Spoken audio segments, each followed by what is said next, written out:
Now, a common mistake that couples make that I think also blocks connection and understanding is when you confuse feelings with thoughts. So, to be truly heard, I really recommend separating out thoughts and feelings.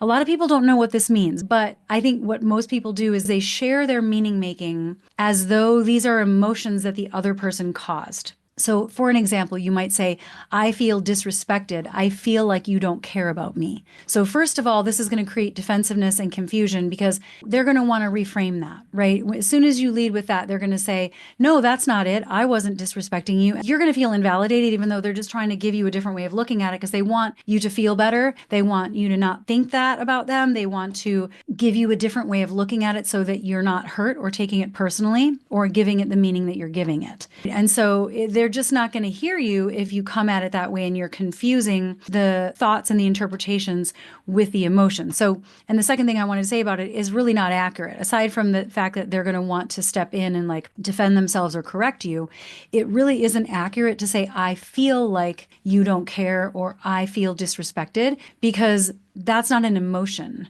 Disrespected is not an emotion. That's an interpretation of what the other person has done. Or to say, I feel like you don't care about me, that's a thought I'm having. So it gets you sidetracked, right? Because now you're arguing about the meaning making as opposed to the feeling that you're having. So if you can tune into the feeling that you're having and share the feeling and separate that from the meaning making, you're going to be removing a major obstacle to being heard by your spouse.